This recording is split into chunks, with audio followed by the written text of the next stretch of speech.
China's ambassador to Canada saying canola tariffs will be dropped if Canada drops its tariffs on Chinese-made electric vehicles. Prime Minister to do exactly what Beijing has offered, which would be to drop the 100% tariffs on EVs in exchange for them to drop those 100% tariffs on canola products. Canada has 100% tariffs right now on Chinese electric vehicles, and that's good for the Ontario auto industry.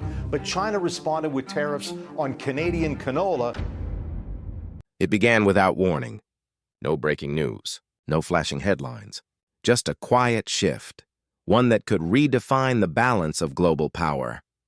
While Washington turned up the heat on Canada with tariffs and threats, something unexpected started happening on the other side of the world. Beijing, calm, calculated, and patient, began knocking on Canada's door. It wasn't a confrontation. It was an invitation. Access to markets, opportunities in energy, agriculture, and the booming electric vehicle sector. For decades, Canada's economy has danced in rhythm with the United States, its biggest, closest, and most powerful partner. But this time, when the tariffs hit and tensions deepened, something inside Ottawa changed. Leaders started asking a question they hadn't dared to ask before. What if America isn't the only option anymore? When tensions reached their peak, it wasn't behind closed doors. It happened in full view of the world, at a business forum in Toronto. That's where U.S. Commerce Secretary Howard Lutnick dropped a political bombshell. When it comes to vehicle production, he said, it's America first, Canada second. Those 5 words sent shockwaves through Ottawa. Behind them was a threat, a 25% tariff on cars and auto parts shipped from Canada to the U.S. for Ontario, home to nearly 500,000 auto industry jobs. This wasn't just a headline. It was a nightmare. Every Canadian-made car carries about half its parts from American factories. The economies were intertwined, like 2 engines running on the same fuel. But this time, one of those engines was being throttled. Markets reacted instantly. Stocks slipped, and Canada's trade experts issued a grim warning. Billions could vanish from exports. Jobs would disappear. Even American economists sounded the alarm. Tariffs would raise costs, slash profits, and hurt both sides. But the Trump administration didn't flinch. Washington's message was blunt. Move production to U.S. soil, or pay the price. And that moment, that single sharp break, became the turning point. Canada realized something critical. Its survival couldn't depend on the goodwill of one ally. In the past, Ottawa had always followed Washington's lead, echoing U.S. positions on trade, technology, and even tariffs on China's electric vehicles. But loyalty had brought punishment, not partnership. Meanwhile, Beijing saw its moment. As Washington tightened its grip, China opened its hand. Officials from Beijing began offering to ease restrictions on Canadian exports, canola, soy, even pork. In return, they proposed something bold. Open Canada's market to affordable Chinese EVs, priced between $35,000 and $40,000. And China would reopen its massive consumer base to Canadian farmers. It was a simple trade, but one that could change everything. Cheaper EVs would help Canada meet its climate goals. Farmers would regain access to over 1 billion consumers, and Beijing would gain a critical foothold just north of the United States. Strategically, it was brilliant, especially now that Washington had closed its doors with a 100% tariff on Chinese EVs, and in Ottawa, debate erupted. Should Canada risk angering its oldest ally for a new opportunity with its biggest rival? For many, the answer was becoming obvious. Diversification wasn't betrayal, it was survival. By mid-October, the shift became visible.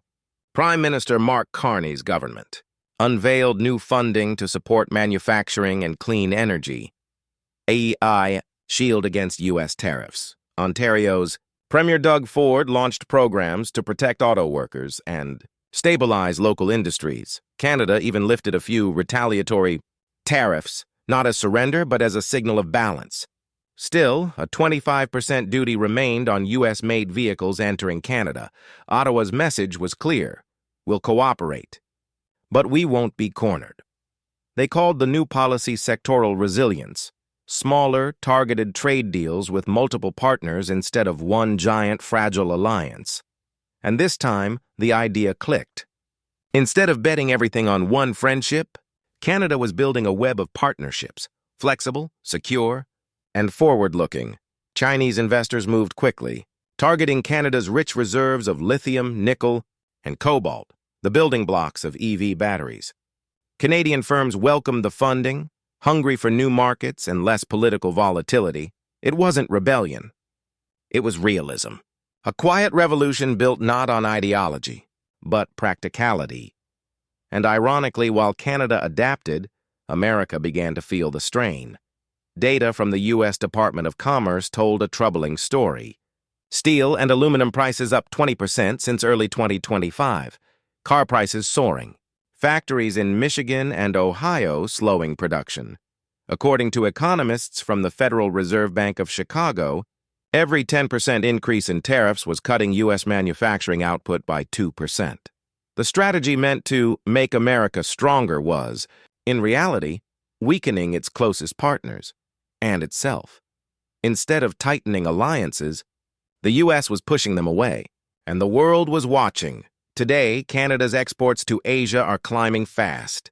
Talks with China are expanding beyond EVs into renewable energy, agri-tech, and even biotech. And for the first time in generations, Canada is charting its own independent trade map.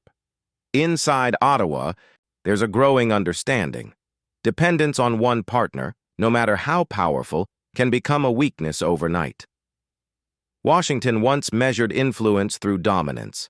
Now Canada measures it through options. And this isn't just a North American story. Across the Pacific, similar tensions are emerging. In Japan, frustration with Washington has spilled into the open. Tokyo says the current U.S.-Japan trade deal remains incomplete, especially over semiconductors and pharmaceuticals. The U.S. wants Japan to invest 550 billion yen into rebuilding American industries. To Washington, it's a partnership. To Tokyo, it feels like pressure. Japanese officials now fear this could set a dangerous precedent, where trade isn't mutual, but mandatory. Even Japan's business community describes the talks as rushed and opaque.